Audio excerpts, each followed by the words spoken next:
All right, what is going on, everybody? Welcome back to another video, another unrivaled video. This will probably be the last unrivaled video, and perhaps maybe the last pro women's hoops for a while. So I wanted to hop on here, talk about the season as a whole, talk about the first team, second teams, the MVP candidates, the championship game that is tonight at 9:30 East Coast time, and just wrap up this season and talk about how I really enjoyed this season a lot. And maybe you guys can comment down below if you guys like the season, if you watched it all.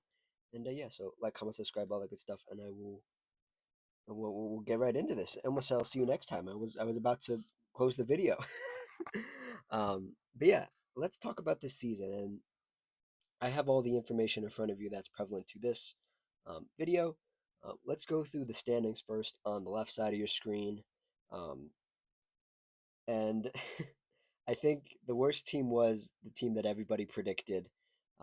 It did indeed become Hive. Hive had just a mixed bag of a season. There were moments where they looked really good. There were moments where Sonia Citron looked amazing, and there were moments where they had to deal with injuries and they really were playing without any center. And then it was just a bad season. And I don't even think it was, at least from my perspective as a viewer, it wasn't even productive for like Sonia Citron or anybody on that roster that to get like better.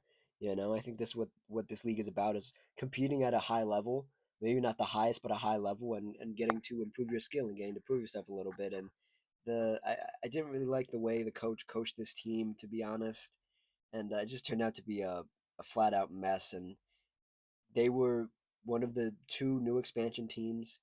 Um, we knew one of them was going to be bad. It was going to be between them and Breeze, and Hive turned out to be the worst one, and Breeze almost went to the championship game in their first year. So um, this was probably the most disappointing team, just from like none of the players looked happy to play. Like they were happy to play basketball. I don't want to say they weren't happy to be there, but it didn't look like anybody like improved on their game, anybody like gained more confidence or like got any moment of like semblance of like, okay, we're putting it together now.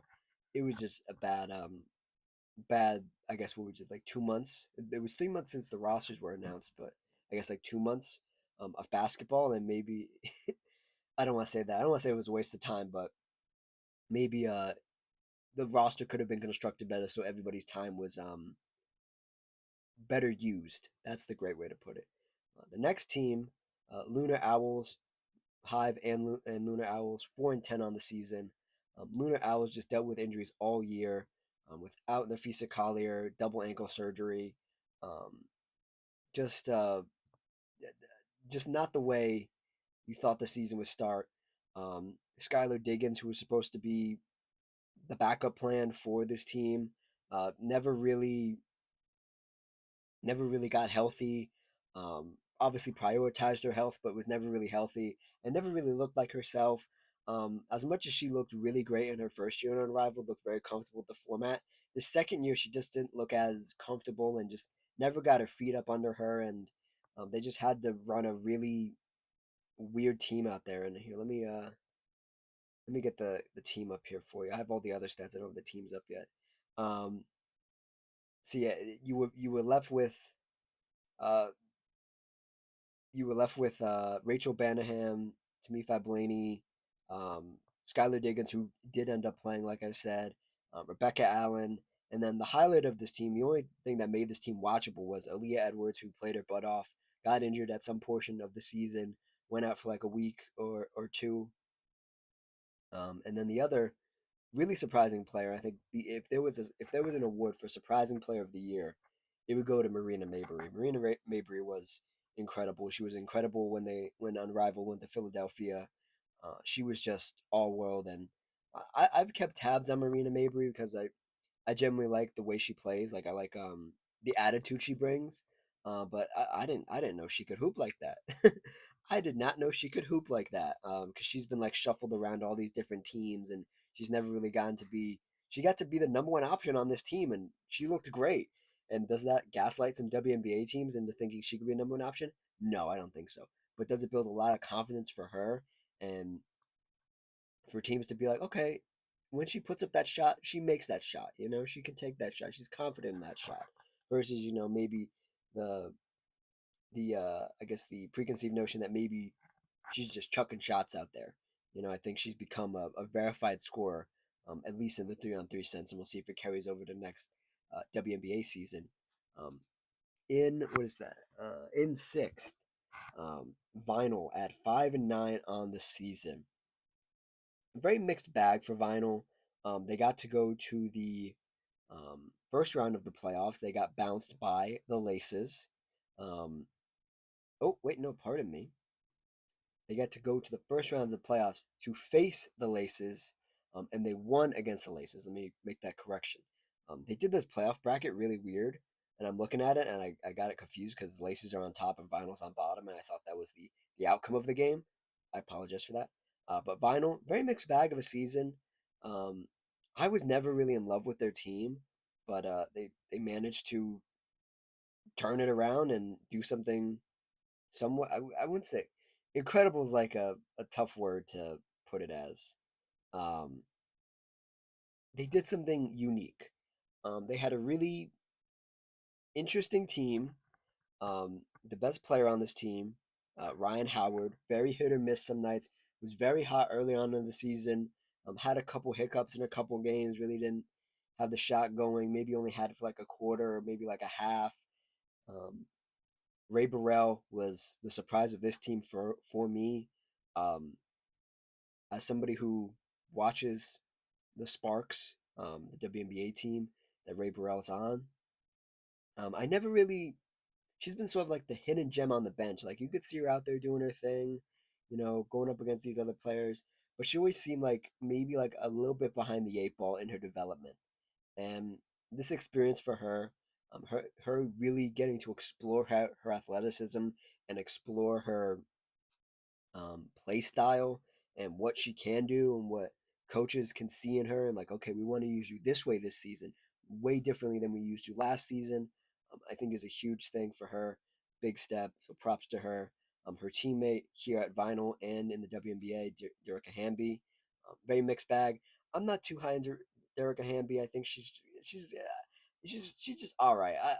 I don't like people that think she's all that. To be quite honest, like I probably watched more Derica Hamby than a lot of people, because she used to be she was a San Antonio Star. She was a Las Vegas Ace.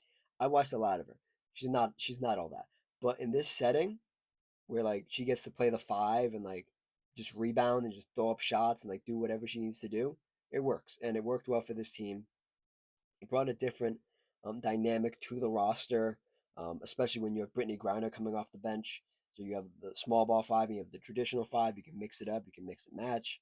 And then they acquired Sanaya Rivers mid-season, a player that I was very excited to see in Unrivaled. She really didn't get the time. There was only so much time in a game, and she really didn't have the time um, to get adjusted, and there were some really good defensive moments. She was leading the lead. I think she ended the season with the most blocks in a game, like total, like in a singular game. But other than that, I thought maybe she was going to get more offensive duties. She did get traded from Hive to Vinyl, so going from one of the worst team in the league to the one of the better teams in the league.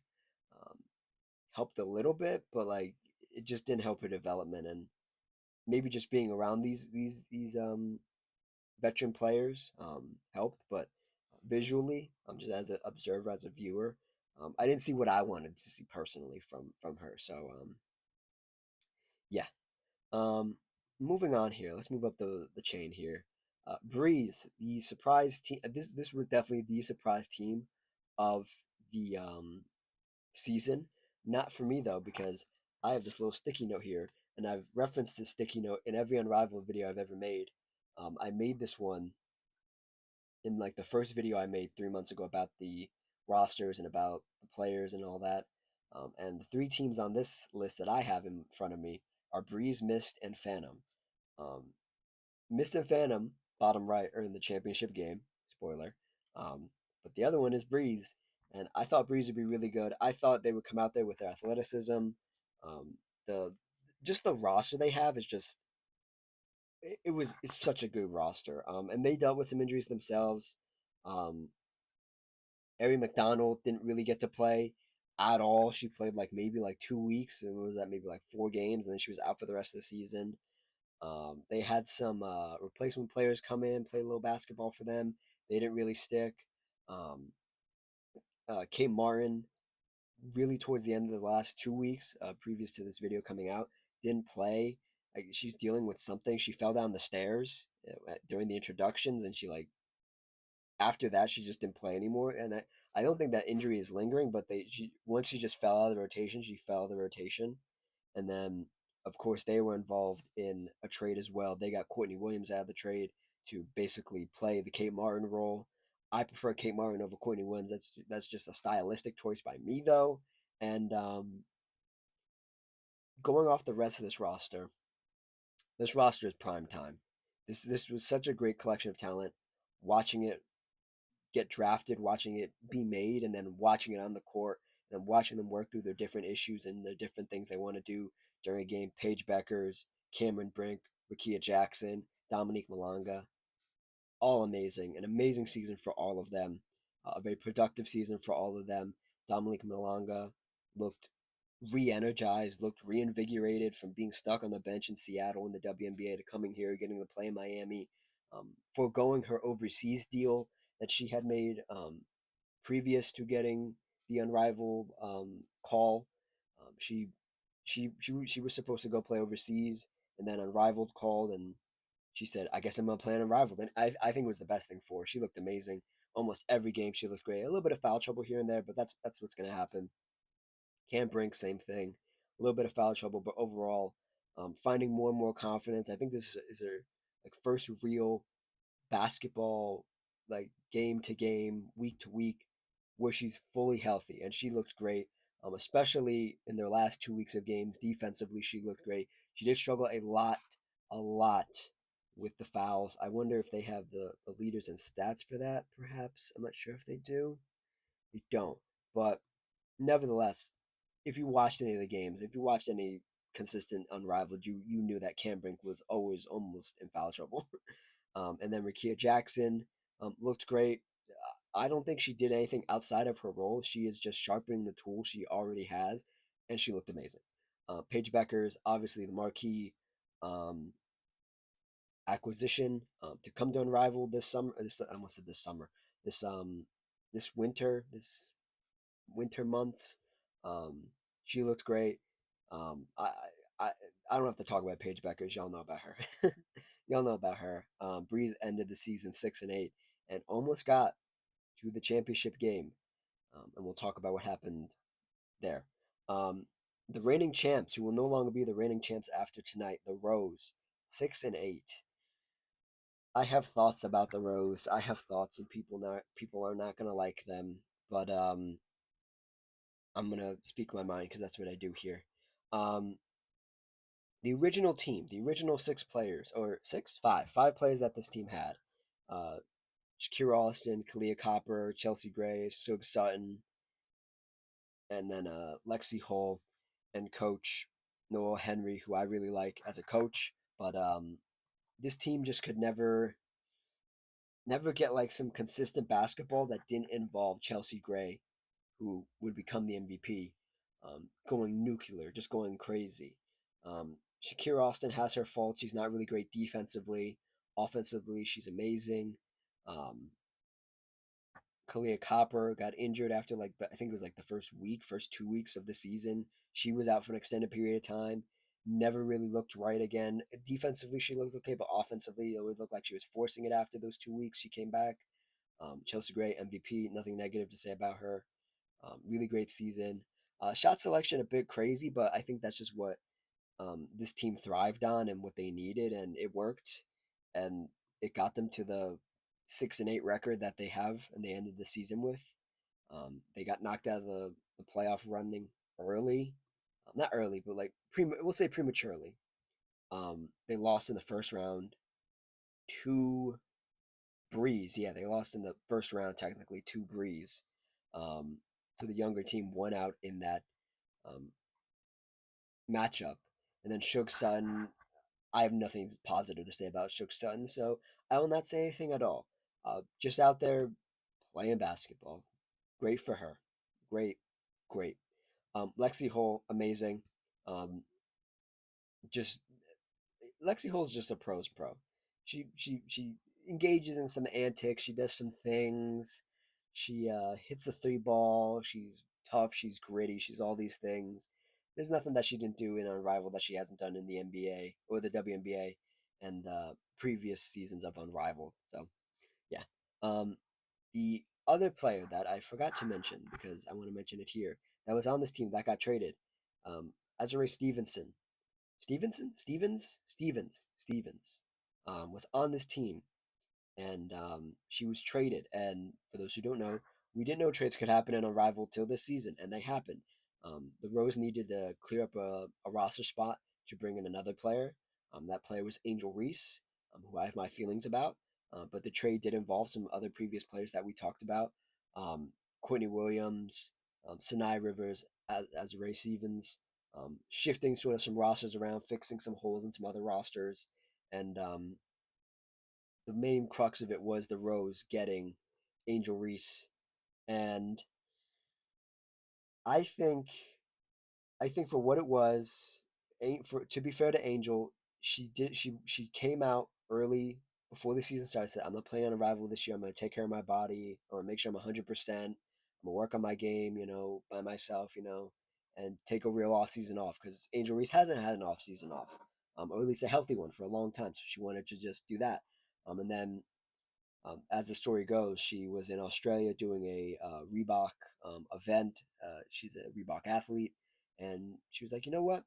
I want to play on Unrivaled, and it's not as simple as that, but that's the basis of it. Is she it was offered to her again to play on Unrivaled, and the door was always open because she was one of the first. She was there the first year of this league, so it's not like she's a new player. She's been there before, um, and she got to this team and it was a big hoorah, obviously because it's Angel Reese and all that stuff. And let me tell you, man, the defensive basketball was really good from her.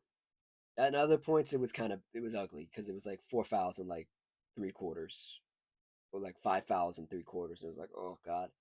Um, my main thing, and not to hate too much on Angel, I think she came too late, and I think her presence was unnecessary. Um, for a team that was floundering a little bit, um, in this Rose team without Kalia Copper for a stretch of time, Chelsea Gray. If she didn't have it going, then nobody else could get it going. I feel like if you were good, if any trade was possible, like any trade, you could have done something a little bit better. And that's no disrespect to Angel Reese. I'm not saying she wasn't prepared enough or fit enough or whatever to play on Unrivaled. I just think the timing was awful, and it was a late season push for this team, and they were really trying to get back to at least the championship game, I suspect, because they were the reigning champions, and they just didn't. It just never worked. It just looked awkward. It looked weird. Like I just didn't. I didn't like the minutes with Angel, if I'm being quite honest. And Coach Noah Henry tried her best. She tried her damnedest to fit her in, and it just didn't work. It didn't work, and it ended sort of um, awkwardly, and I felt like this Rose team fell flat on its face this season. If I had to pick a most disappointing team this season that actually had expectations, it would definitely be the Rose, in my opinion. Moving up to the top three, the Laces, a team that I did not suspect to be good. I thought the I thought the Laces would be one of the more disappointing teams, um, but they ended up not being. They kept a great core together. They brought in some other players under coach Andrew Wade, who at times I think made weird uh, decisions, but they worked because you have a bunch of veteran players on this team. You have Alyssa Thomas, you have Jackie Young, you have Naz Hamlin, you have Brittany Sykes, you have Maddie Sigrist, you have Jordan Canada. So you go out there, you drop a play, you say, "Hey, this is how we want to play tonight." They can go out there and do that. You don't have to explain. You don't have to like really get in depth with these things for them to understand it. And they just went out there and played basketball. I was really happy for Jackie Young, big Jackie Young fan. I was I was mixed on this team, but I ended up kind of liking them towards the end. They played a style of basketball, and they stuck to it. You know, they didn't do anything out of character, um, and that's why they were top three. And then I guess we will move into what is the championship game, because it is the number one team and the number two team in the regular season meet in the final game. Mist had a record of 10-4. Laces also had a 10-4 record, but the Mist had a tiebreaker for that, so that's why they're two. And Phantom 11-3, the best regular season record, and the team I was rooting for all year. So I'm happy to be in the championship game. Um, as a Aaliyah Boston fan, as a Kelsey Plum fan, really happy to be see these girls succeeding in a different format. You know, because obviously Kelsey Plum, champion, WNBA champion, Aaliyah Boston, rising star or star that has risen. Um, yeah, really happy to see them. Talk about the regular season a little bit. Um,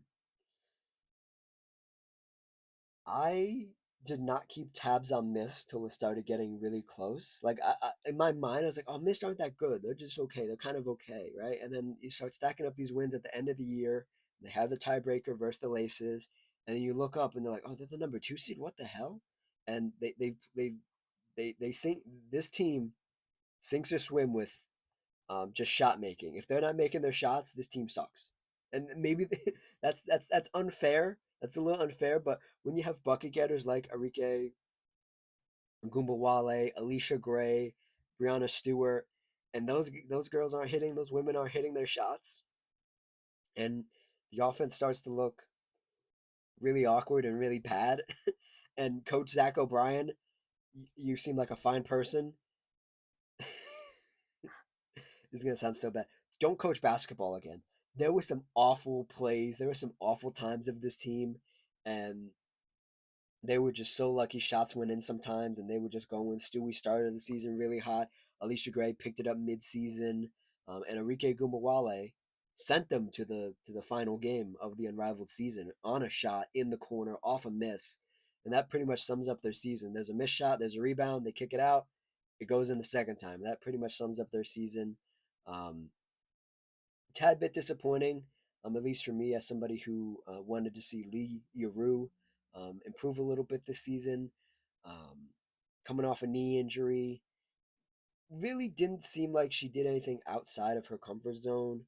Um, she really lost some playing time towards the end of the season, but uh, I'd say it was a positive experience for her. I just wanted to see a little bit more as somebody who's excited about her and her future as a basketball player. And then um, Elena Smith, reigning WNBA Defensive Player of the Year.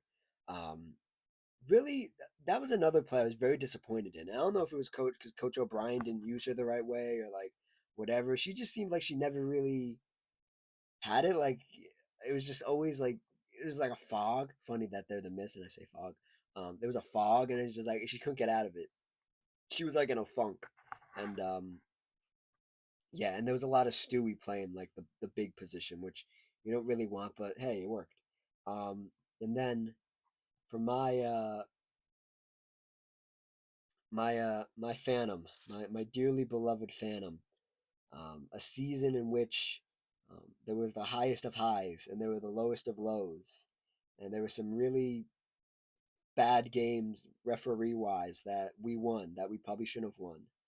I hate saying we that they should have that they shouldn't have won that they won, and then for all of it to come apart at the end of the season, in the playoffs, Aaliyah Boston missing the rest of the playoffs, um, Dana Evans missing the rest of the playoffs, and Phantom having to bring in two reserve players on short notice, bring them up to Brooklyn to play the game to play a game to get to the final game.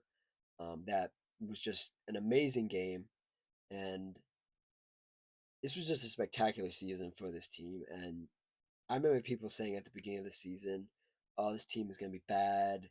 Aaliyah Boston isn't going to be good." You know, Kelsey Plum's a ball hog. She's going to hog the ball. She's going to throw up shots. And I said, guys, wait. this team is really good. You have to look at all this stuff together, right? And not just individually. Look at it individually, you might be a bit concerned. You look at it as a whole. I said at the beginning of the year, Aaliyah Boston, Kiki Arifin, the double big lineup would be amazing. That was an amazing get to get both of them, not just one, get both. So you say, hey, if Aaliyah's in trouble, if in foul trouble or fouls out or gets injured, we have Kiki. If vice versa, if Kiki's injured, we have Aaliyah. It all worked out, and it all was amazing from those two bigs. Natasha Cloud was just there for vibes. Was just there to just like pick up the like literally just pick up the energy, play some good defense. Um, some of the shots I've come accustomed to watching her throughout her career. I'm like, that's not your shot. You don't work on that shot. When do you take that shot?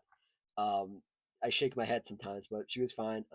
My longest term WNBA fanfare of Kelsey Plum continues in a great unrivaled season. Was in MVP conversations, did not win it, but had a phenomenal season. I think silenced a lot of doubters. You know, Kelsey Plum is such an accomplished player and WNBA champion, gold medalist. This is on sort of the second tier of her accomplishments if she wins an unrivaled championship, but the season behind the championship run and all that stuff is incredible. Dana Evans, I liked her in the minutes she played, but she got injured, and I just kind of forgot about her afterthought. And then Tiffany Hayes, who I have very mixed feelings about, who's the same as Natasha Cloud, who takes some shots, and you're like, when do you practice that? Do you practice that? When did you ever take that shot? And then she does something incredible, and you're like, okay, okay, I'll shut up. I'll shut up.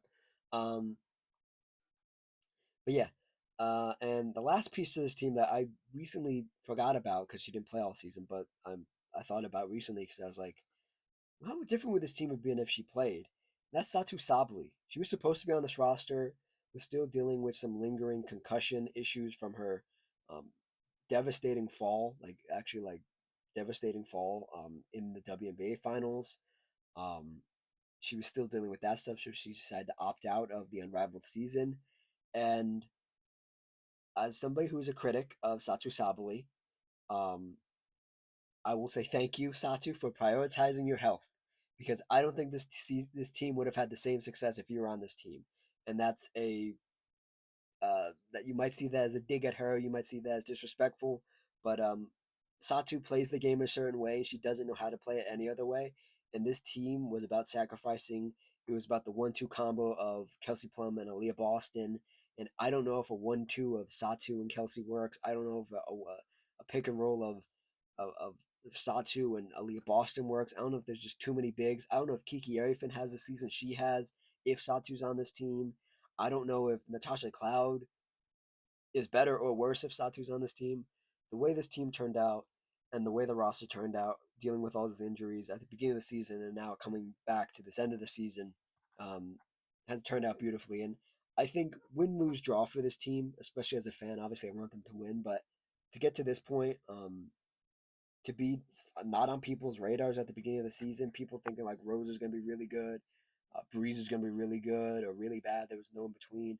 Um, for Phantom to lay up on top is amazing. Now, to talk about the championship game, how do I think this is going to go?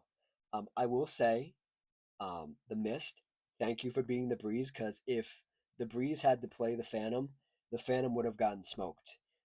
Mist versus Phantom is such a more fair matchup. It's such an easier matchup for both teams. Obviously, um, I, I want my team to win, but I I understand how Miss likes to do things, and if tonight they come out on fire and we just don't have it, and we're all out of sorts, Phantom's all out of sorts, you lose that game. There was a statistic that I saw where it's like out of so many games, there have only been like 4 to 6 comebacks in the fourth quarter in an unrivaled um, in this unrivaled season for a format 3-on-3 and a Nayla Mending that tries to promote a more aggressive comeback approach for the team that's behind. It hasn't really worked out. So if Miss comes out and is really good, then it was a great season, guys. Thank you. If Phantom comes out and they're just still riding that high of like playing. That was, I would say, Breeze versus Mist in that second round was way harder than Phantom versus Vinyl. I feel like Phantom got a little um easier of a matchup, obviously because the Vinyl with the lowest seed remaining. But um, yeah, it's all going to come down to how the game starts because as many comebacks as the both teams have had, this end of the season, this last game might be the toughest one yet, and there might be some tired legs, there might be some fatigue, there might be some conceding defeat a little early. I don't know though. So yeah, obviously I'm gonna pick the Phantom to win, but if the Breeze win, I'm not gonna be. If the Mist win, um, I'm not going to be upset about that because they did beat the Breeze, and I did not want the Breeze to win this championship. Side note about the championship: if you guys can see in the bottom right corner, you see the teams and the marquee players on both sides, and you see the championship in the middle, the trophy. That trophy is god awful. Can we please replace it? It looks like somebody in a prop department put it together last minute. It looks awful. I hope there's a new one because last year's one looked like it was a like a spray painted um, traffic cone with crowns on it, and it looked awful. I hope this one's reinvented and remade and looks better because that last time was awful. It was awful. Looked like a kid's toy. And lastly, here to wrap up this video, I do want to shout out the Unrivaled first team and second team. The second team consists of Brittany Sykes, my girl Leah Boston, and Alicia Gray. Both very good seasons from both of them. I was very surprised to see Brittany Sykes on here at first, and then you think about the season she had, and you're like, oh yeah, I could see that. Yeah, she played really good. She brought it this year. Aaliyah Boston, obviously big fan. I won't spend too much time on her. Amazing season. If there was a most improved player, I think she would have also won it. And then Alicia Gray, like I said, picked it up mid-season for Breeze when Brianna Stewart was struggling, when Enrique was struggling. Um, really deserving of recognition in this second team. And then the first team, basically your top three MVP candidates: Paige Beckers, Chelsea Gray, Kelsey Plum, all point guards, all doing it very different ways, and just an amazing. Like you look at this right, and I'm looking at this right now, and you see Chelsea Gray, the past of really great guards, the now of Kelsey Plum, and the future of Paige Beckers, and they all do it differently. They're all, well, at some level in basketball, all accomplished, and it was a joy to watch them this season in Unrivaled. And I hope they come back. And to top off this video and to top off this Unrivaled season, really great job um, for everybody involved. Um, I think we need to clean up a few things with the draft and the protection of players in the draft, and we need to clean up some like um, vocabulary, like with the what's possible in a season and what's not. Like we didn't even know trades could happen. We need better like reserve sort of players, not better like in terms of skill set, but like they need more prioritization. And like if a team likes a reserve player, they should be able to like tag them and be like, whenever we need one, we want them. We are their first option, and they are our first option. And I feel like there needs to be some kinks still worked out. This is only the second year. Um, who knows what happens in the future? There's a lot of WNBA stuff going on right now with the CBA that still isn't done. That we're in the 11th hour. We're in the final inning, and it needs to get done, and it might not get done. So there might be more Unrivaled in the near future, not in the far future, but in the near future, maybe if the WNBA thing doesn't come together this year, or in these next couple days, a couple hours even.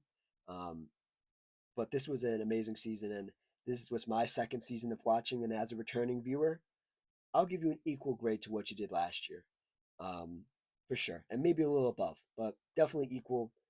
Definitely improving and an enjoyable style of basketball.